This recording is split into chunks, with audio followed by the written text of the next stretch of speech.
Hello, thank you for being here. It's nice to see you again. Your job can be stressful and depressing. Yay.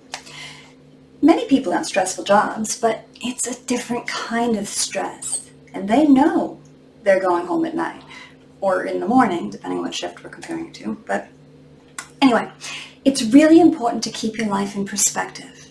And remember how much more is asked of you as an officer. I'm sure you've heard the old school attitude of you wanted this job, you knew what you signed up for. Quit your bitching, just deal with it, get over it, let it go. Let's examine that school of thought for a minute. You wanted this job. I will agree that that part is a mindset that is very important to stay connected with. There's a tremendous amount of pride in being a Haverhill police officer. You're the very heart of this department. On a large scale, responsible for the safety of this big and busy city, and on a smaller scale, making a difference in lives, knowing that the recognition and appreciation will never come close to equaling your sacrifice. The next facet of the old school attitude, you knew what you signed up for. Yes and no. You can absolutely envision, conceptualize, and learn as much as you can about what this job will be like.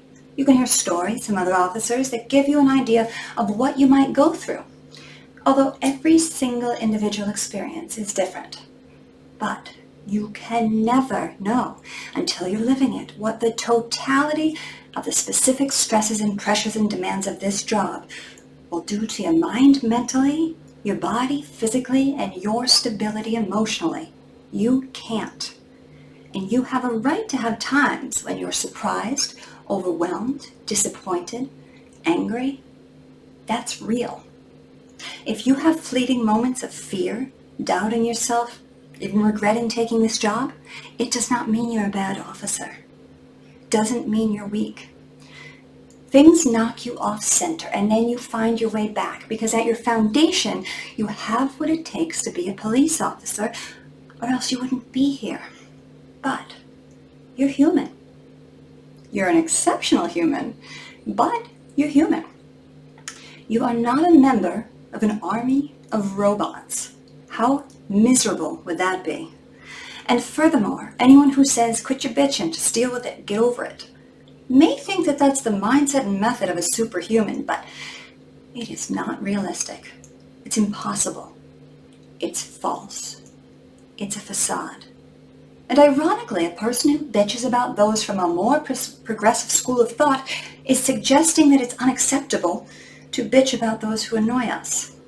Now, I would argue that you guys cross paths every day with the most challenging and unusual individuals in any profession.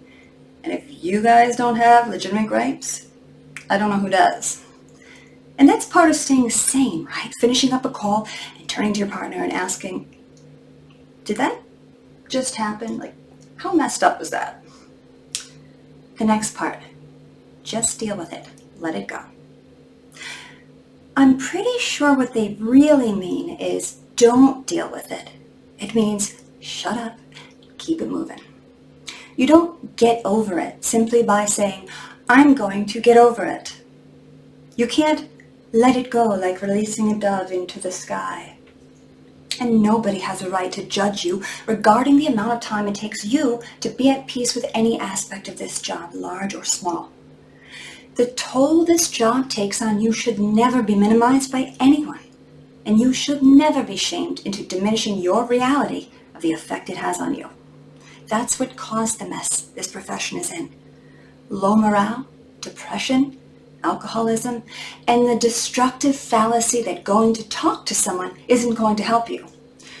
That advice comes from someone who values protecting their own mindset and perpetuating antiquated ideology more than they value your personal well-being. The people who don't believe in going to talk to someone to maintain their mental health aren't going to talk to someone to maintain their mental health. And yet they are those who assert with the most conviction that going to talk to someone does not help.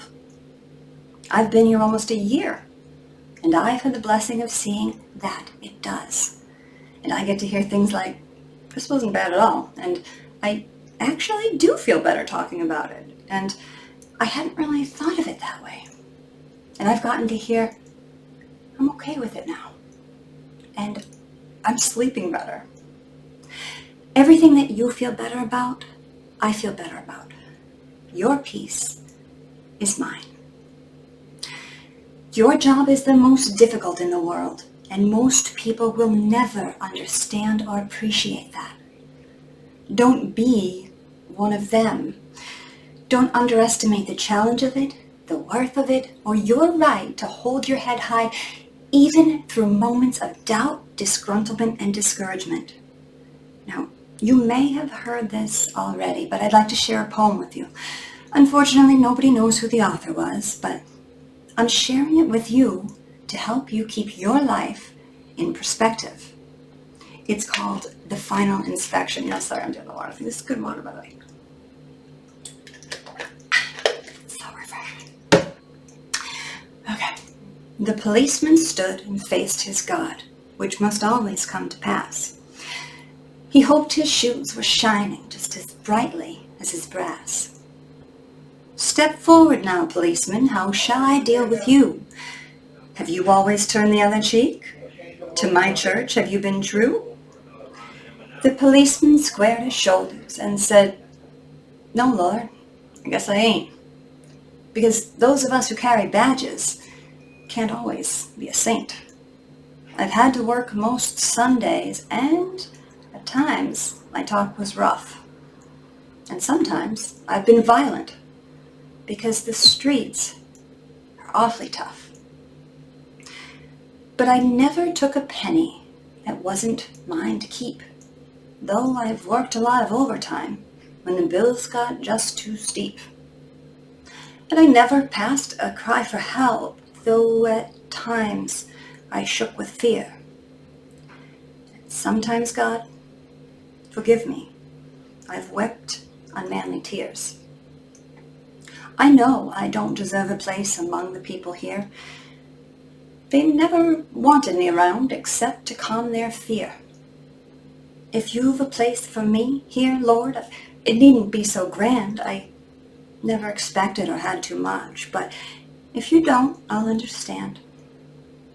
There was a silence all around the throne where the saints had often trod as the policeman waited quietly for the judgment of his God. Step forward now, policeman. You've borne your burdens well. Come, walk a beat on heaven's streets. You've done your time in hell. Do not forget your worth. Be well.